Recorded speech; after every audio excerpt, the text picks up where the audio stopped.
Welcome everyone to our weekly team call. I'm excited to be with you today. It's been a couple of weeks, and so I'm excited to be back with you. And I hope your day is going well. I hope your last couple of weeks have gone well. I'm sure you're enjoying some summertime and some family gatherings, and I hope that's going well. And I hope you're having some opportunities to share doTERRA. And so as we talk today, I wanted to share a few things here that are on my mind today.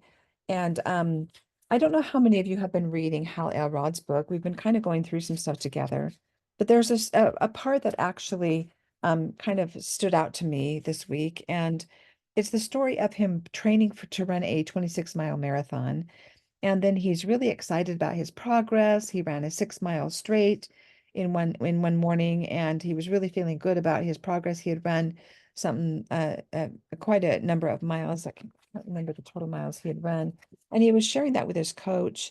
And his coach didn't seem quite as excited as he was to share it. And so his coach actually challenged him to do a double marathon.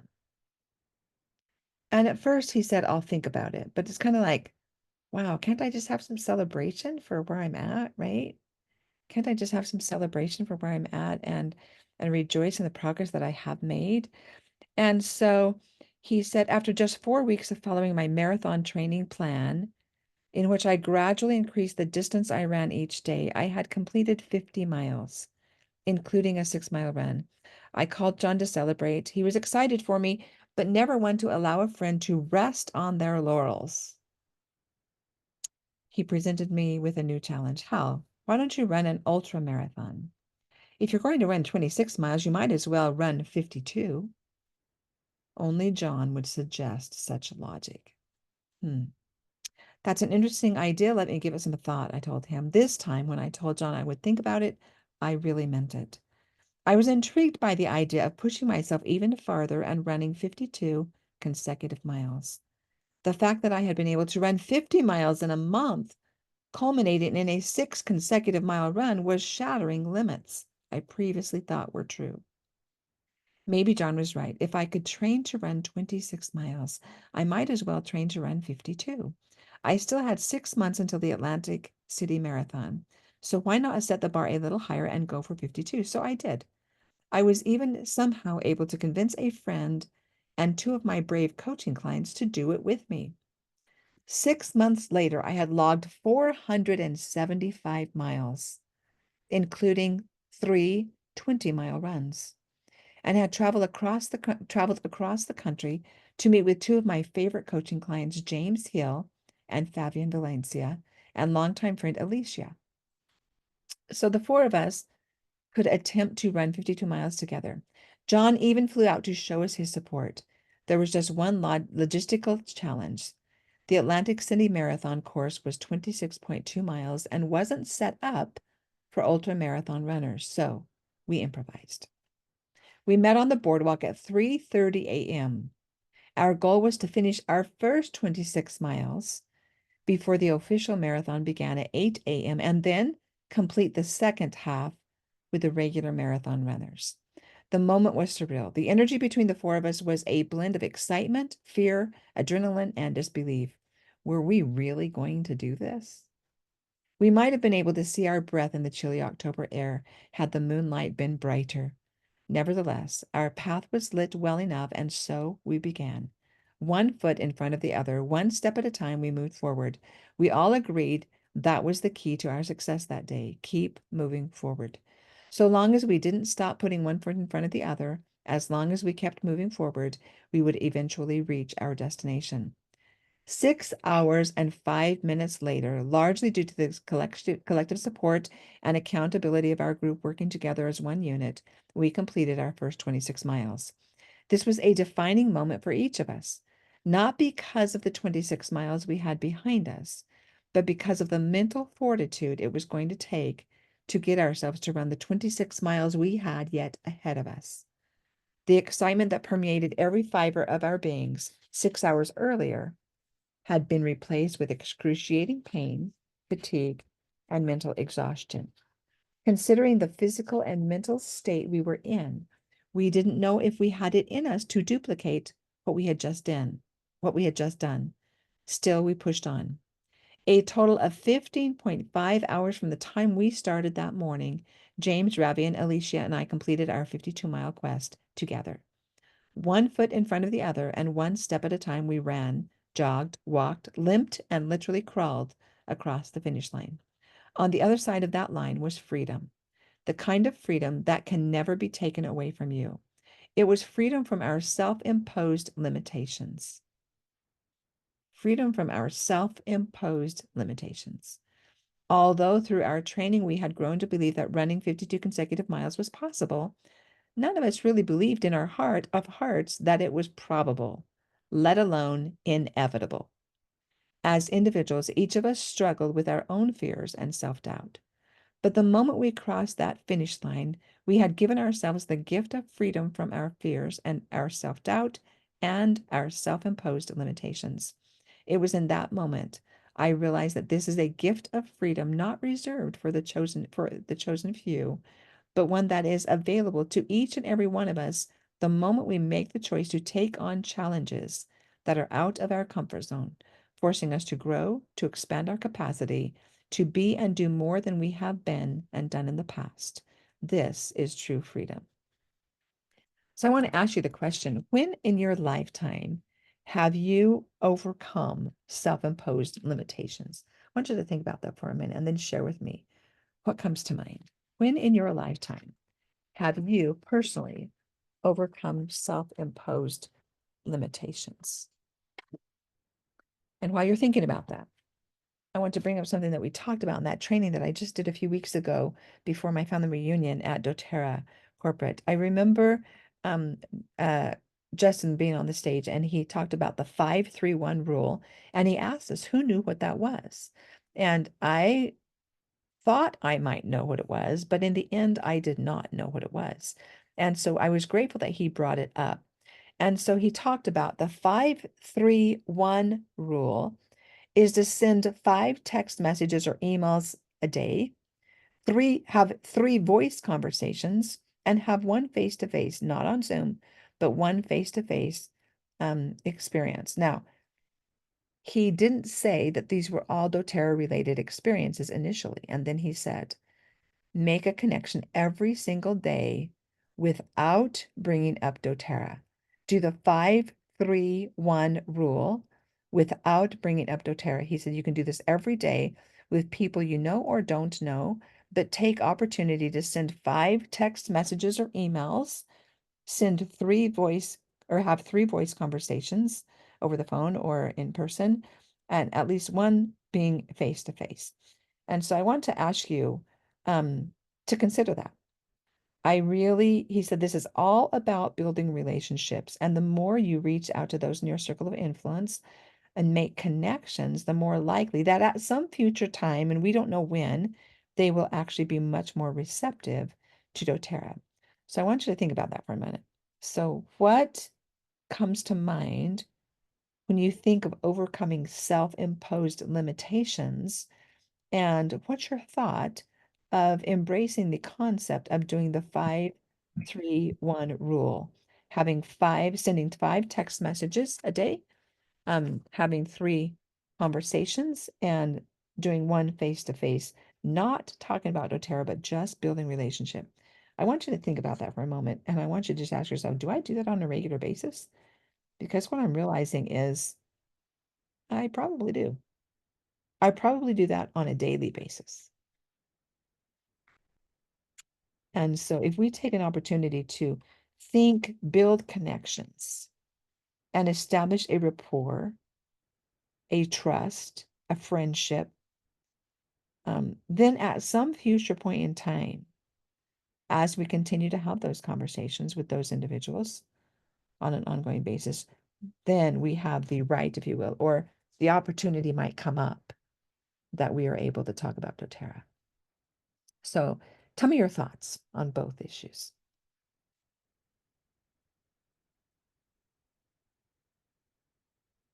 Welcome, Ashley, by the way. I think like it's pretty easy to equate it like he did athletically to push beyond your limits. I just remember being in high school sports and all the crazy stuff that the coaches did to us. And honestly, they don't do those things for the most part anymore because they tear up your joints. But I think about, like, we used to do laps around the school building carrying somebody on our back, running up and down stairs carrying somebody on our back. And there were other times where we would run a couple of miles to the pool and then swim, for an hour, and then run a couple miles back and then do sprints when we got back. And I mean, there's no, like, nothing left in your body, and then you just have to keep pushing through it.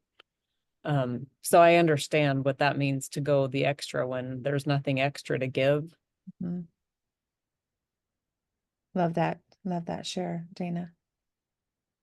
Anybody else? Unmute yourselves and share your thoughts. When have you overcome self-imposed limitations? And what was that like for you?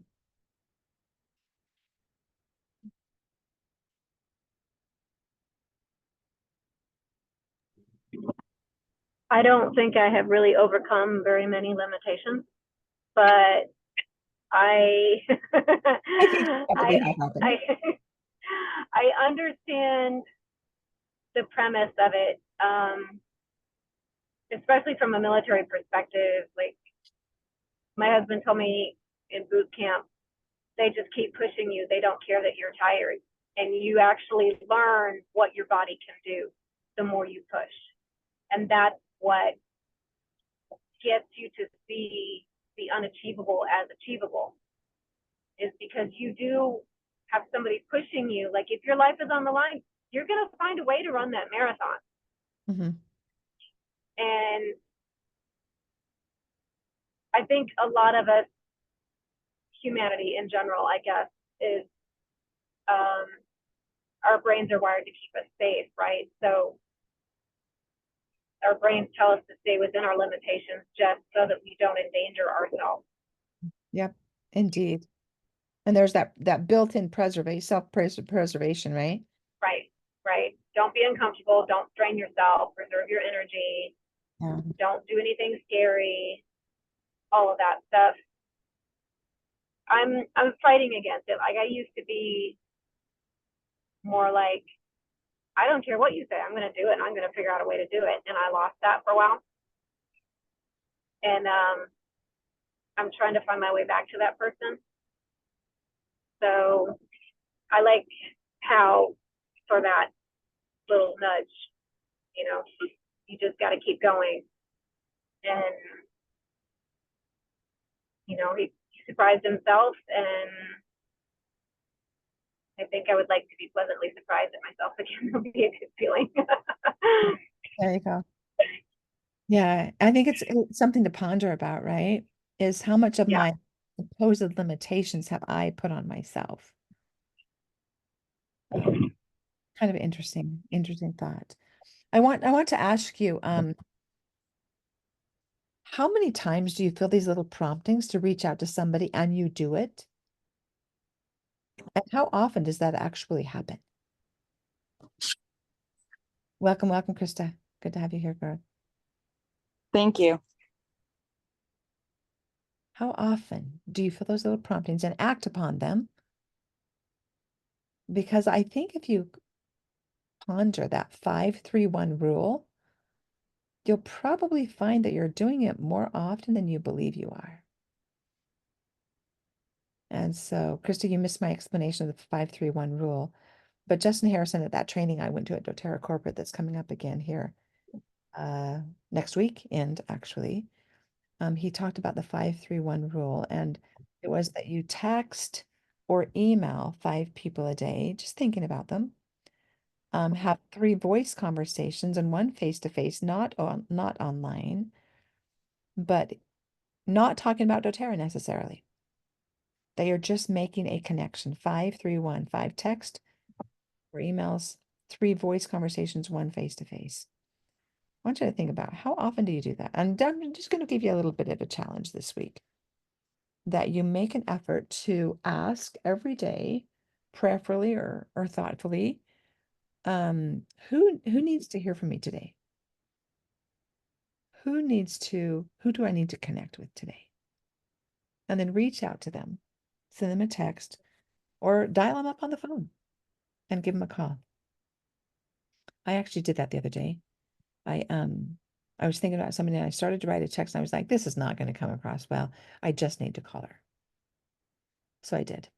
And it was much better to just talk to them in person. So I'm just going to give us all that challenge to take on that 5-3-1. And I'm not going to say be perfect about it. Just make effort every single day towards that 5-3-1 rule. And notice if it gets you out of your comfort zone of talking to people and if it helps build your ability to build relationships and connections. And just see and watch what becomes of it.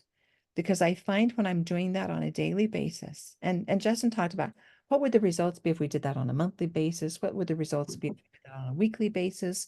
What would the results be if we did that on a daily basis? And so I'm going to invite you to consider that for you and make a greater effort to play along with that or to play around with that 5-3-1 rule. And just see if you can get your 52-mile marathon in. Does that make sense?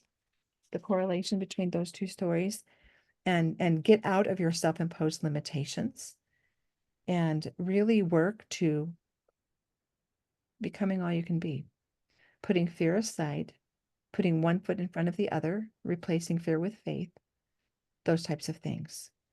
In fact, I'll bet Krista could tell us a little story about overcoming self-imposed limitations. Do you want me to tell them about my birth story?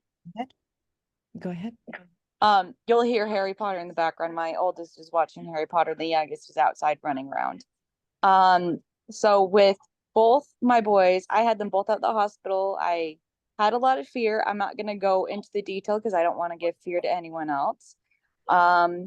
Just because of fear, gave birth at the hospital. Lots of stuff happened there. But with this last one, with my last one, she's actually nursing right now, but I'd show you when she's not.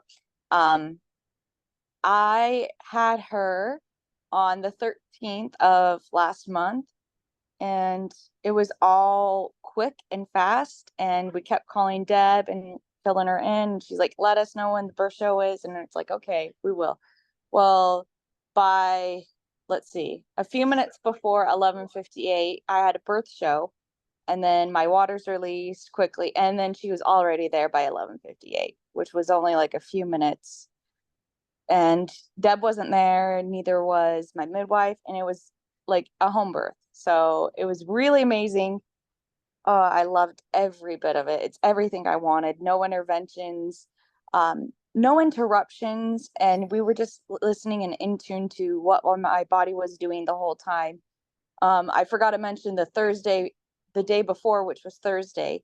I had labor that went on and off, and that's actually pretty normal, and it was absolutely what I needed before the big rush that night. So yeah, it was wonderful. All the fear was gone.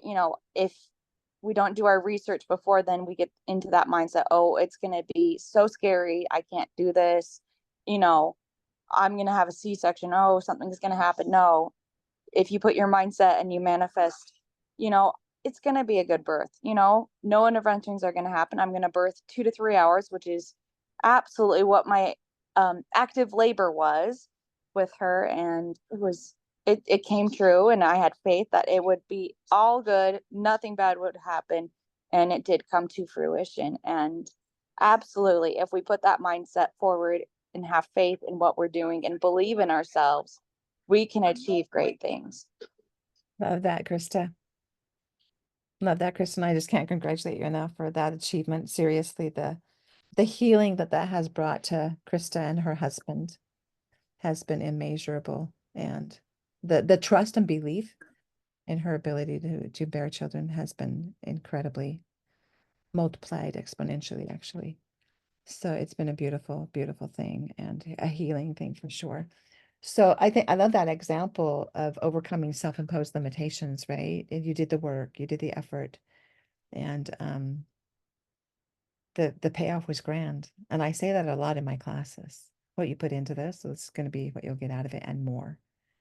And now you're experiencing that after effect. So congratulations, Krista. really, truly. I'm so proud Thank of you. you. So, well, those are some thoughts today. Who's willing to jump in with me on this 3-2-1 or 5-3-1 rule? Boy, I just got my 3-2-1 with regards to the labor in there. Who's in the 5-3-1 rule with me this in these coming weeks?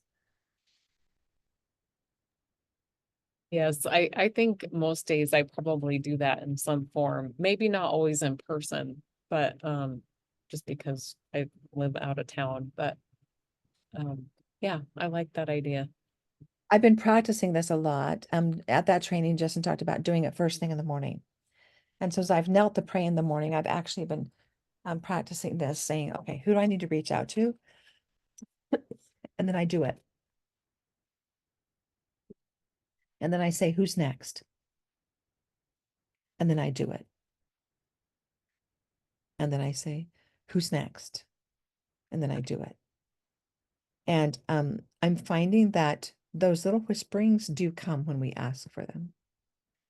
And so just listen and make a difference. That's what I have for you today. I hope it's helpful. I hope it's inspirational. And I hope that you have a wonderful day. I'm going to turn off the recording. So for those who watch the recording, share your thoughts in the comments below. And I hope this is helpful. Bye-bye.